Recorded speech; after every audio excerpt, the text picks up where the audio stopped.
Hello students, today we will discuss our chapter first crop production and management। पहली video में हम लोगों ने डिस्कस कर लिया है कि हॉर्टिकल्चर क्या होता है, एग्रीकल्चर क्या होता है, जो भी चीज़ें थी। आज हमें क्या डिस्कस करना है, क्रॉप सीजन। ठीक है, क्रॉप सीजन डिस्कस करना है और जो बेसिक प्रैक्टिसेस होती हैं क्रॉप प्रोडक्शन के लिए वो आज हम डिस्कस इस वीडियो में करेंगे। तो सबसे पहले क्या डिस्कस करते हैं, क्रॉप सीजन। हमारे इंडिया में मेनली दो क्रॉप सीजन मानी जाती है। ठीक है, पहला क्या है, रबी क्रॉप्स। ठीक है, वो क्या किया गया है कि मानसून, मौसम और सीड्स के अकॉर्डिंग इनको डिवाइड किया गया है। तो मेनली दो टाइप से क्रॉप सीजन है। ठीक है, पहला क्या है, पहला है हमारा रबी क्रॉप। रबी क्रॉप में क्या होता है कि जब हमारी विंटर स्टार्ट होती रहती है, ठीक है, अक्टूबर और नवंबर में। ठीक है, जो इसका स्टार्टिंग सीजन होता है, जब हम जो रबी क्रॉप होती हैं तो उनके बोने का जो स्टार्ट किया जाता है वो अक्टूबर नवंबर में स्टार्ट किया जाता है और इसको क्या कर लिया जाता है, मार्च और अप्रैल के टाइम में इसको काट लिया जाता है। ठीक है, इसमें मेन कौन कौन से आते हैं, जैसे हमारा बीट हुआ, ग्राम हुआ, ठीक है, बार्ले हुआ, मस्टर्ड हुआ, ये सब हमारी क्या आती हैं, रबी क्रॉप में आती है। तो रबी क्रॉप का जो सीज़न होता है वो क्या होता है, अक्टूबर नवंबर टू मार्च अप्रैल। ठीक है, अक्टूबर नवंबर टू मार्च अप्रैल, इन महीनों के बीच में ही हमारी रबी क्रॉप क्या होती है, पूरी तरीके से तैयार हो जाती है। क्लियर है, समझ में आया। तो अगला सेशन है वो क्या है, वो हमारा है खरीफ क्रॉप। खरीफ क्रॉप में जो खरीफ क्रॉप का सीजन स्टार्ट होता है वो जून जुलाई से स्टार्ट होता है। ठीक है, इस खरीफ क्रॉप को हम समर क्रॉप भी कहते हैं। ठीक है, खरीफ क्रॉप को हम समर क्रॉप भी कहते हैं।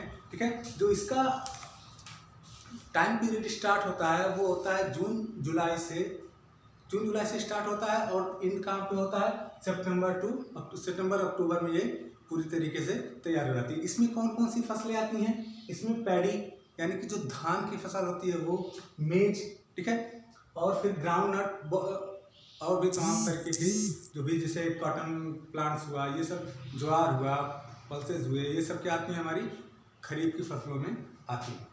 समझ में आ गया। तो जो क्रॉप सीजन है वो कितने टाइप के होते हैं, दो टाइप के, rabi crops and kharif crop. Rabi crop में कौन कौन सी आती हैं, जैसे जो हमारा बीट हुआ, ग्राम हुआ, बार्ले हुआ, मस्टर्ड हुआ, ठीक है, पोटैटोज एक्सेट्रा, ये सब क्या हो गए, हमारे रबी क्रॉप हुए।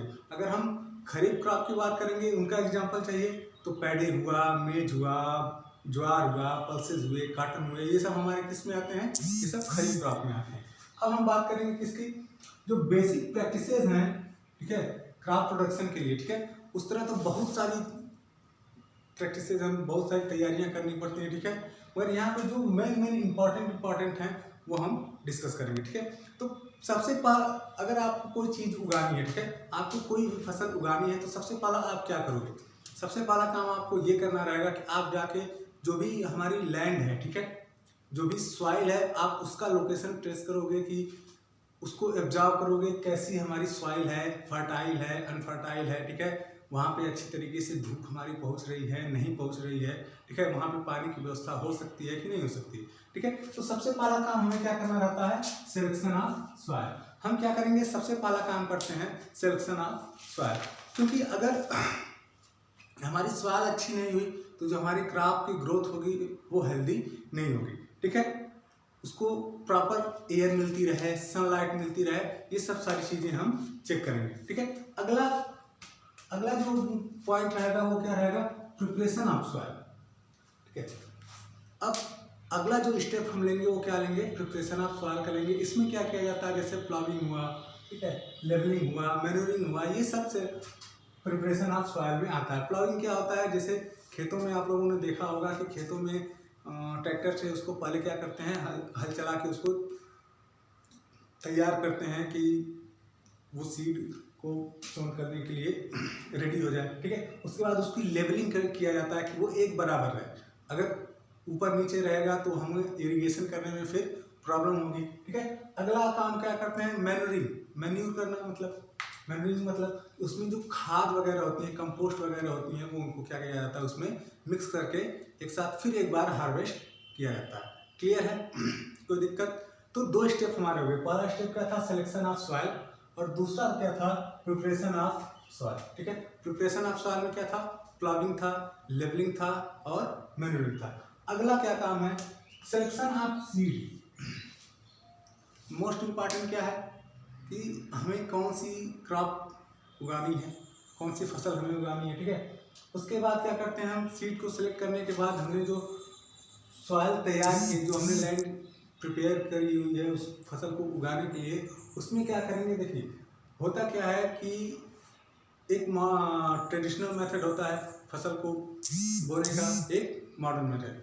जो ट्रेडिशनल मेथड में है क्या है, आप लोगों ने देखा होगा गाँव में किसान क्या करते हैं, हाथों से फसल को छींट देते हैं। ठीक है, पहला पॉइंट ये हो गया।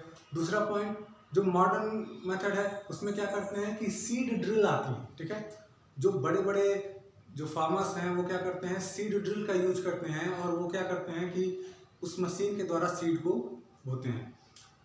ये 2 प्रोसेस हो गए। एक तीसरा प्रोसेस आपने ये देखा होगा कि पहले कहीं पे क्या करते हैं, सीड को एक साथ उगाते हैं। ठीक है, उसके बाद उनका ट्रांसप्लांटेशन कर देते हैं। उसको मतलब ट्रांसप्लांटेशन का मतलब ये होता है कि जैसे आप लोगों ने धान की फसल देखा होगा या फिर ओनियन की फसल आप लोगों ने देखा होगा, उसमें क्या किया जाता है, पहले जो हमारे ओनियन सीड होते हैं या फिर धान के जो भी होते हैं उनको एक जगह पहले एक साथ उगाया जाता है। ठीक है, फिर उसको वहाँ से उखाड़ कर ले जाते हैं खेत में, पूरा वाटर रहता है धान के खेत में, और उसमें क्या करते हैं, उसको प्लांट कर देते हैं। ठीक है, तो ये चीज़ें, ये क्या होता है, ये प्लांटेशन होता है। क्लियर है, समझ में आ गया।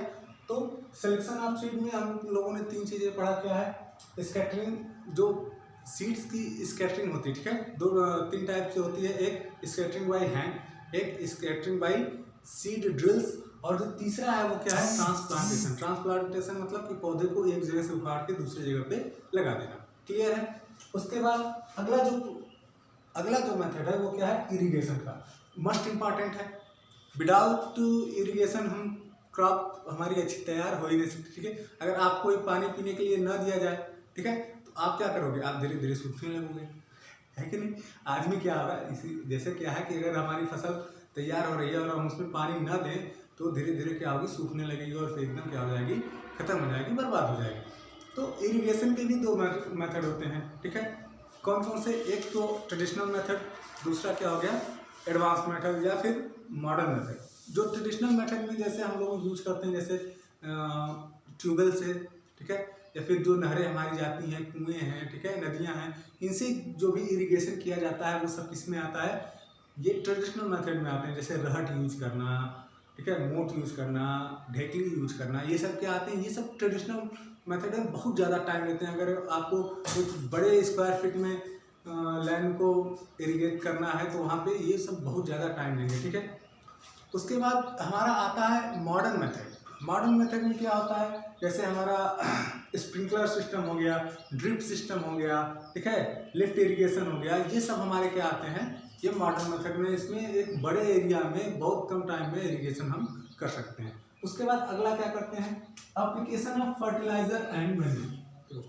होता क्या है कि टाइम टाइम पे जो हमारी क्रॉप्स होती हैं उनको फर्टिलाइज़र की ज़रूरत पड़ती है, मैन्यूर की ज़रूरत पड़ती है। ठीक है, फर्टिलाइज़र और मैन्यूर में थोड़ा सा डिफरेंट होता है। ठीक है, जो मैन्यूर हमारा होता है वो क्या होता है कि जैसे ये ऑर्गेनिक और इनऑर्गेनिक दोनों तरीके की कंपाउंड का मिक्सचर होता है। ठीक है, जैसे ये जो हमारे काउ डंग हुए, ह्यूमन वेस्ट हुआ, इन सब से डिकम्पोज होकर हमारा क्या बनता है, मैन्यूर बनता है।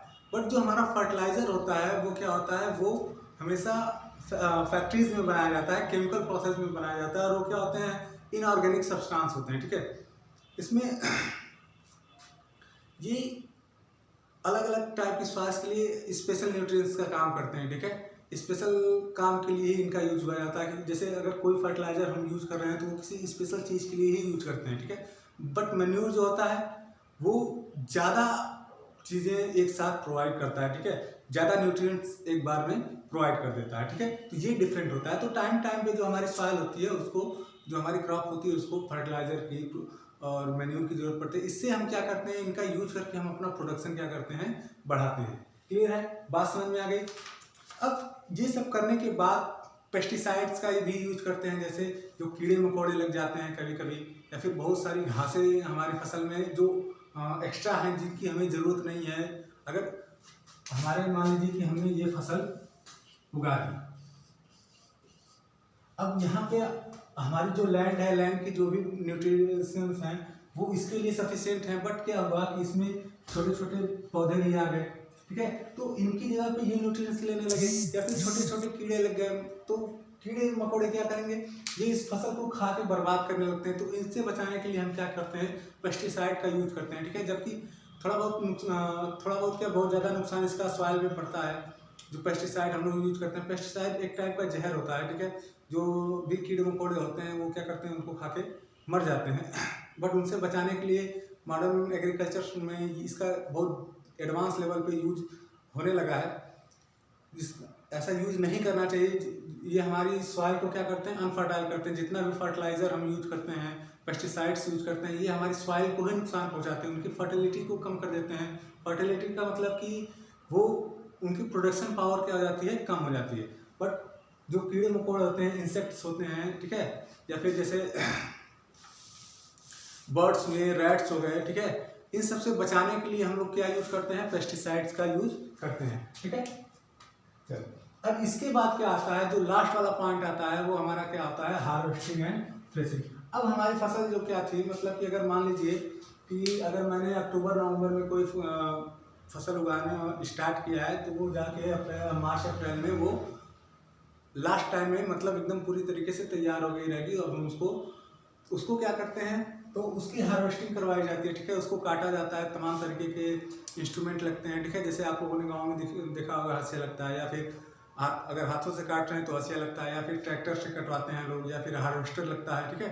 वो क्या करते हैं कि पूरा जो भी, जैसे अगर इस टाइम जैसे अगर हम लोग देखा जाए तो गेहूँ की फसल काटी जा रही है, आप लोगों ने देखा होगा, तो वहाँ पे क्या होता है, मशीनें लगवा के एक साथ कटवा दिया जाएगा, ठीक है। वो क्या करते हैं, तो वहाँ पे थ्रेसिंग की जरूरत नहीं पड़ती है, ठीक है। अगर मशीन लगाई गई है तो वहाँ पे थ्रेसिंग की ज़रूरत नहीं पड़ रही है, वो सीधे सीधे हार्वेस्ट होकर और सीधे सीधे जो हमारा ग्रेन है वो सीधे सीधे हमारे पास आ रहा है। बट अगर हम जो ट्रेडिशनल मेथड यूज करते हैं तो उसमें पहले क्या किया जाता है कि उसको पहले क्या करते हैं कि पहले तो कट करते हैं, ठीक, उसके बाद उसकी थ्रेसिंग करते हैं। थ्रेसिंग करने का मतलब कि जो उसका सीड है वो अलग करते हैं, जो उसका बेस्ट प्रोडक्ट है उसका क्या कर देते हैं, अलग कर देते हैं, और बाकी का जो ग्रेन है वो हमारे पास हो जाता है। तो ये थे कुछ इंपॉर्टेंट फंक्शन जो हम एज अ क्रॉप प्रोडक्शन के लिए यूज करते थे।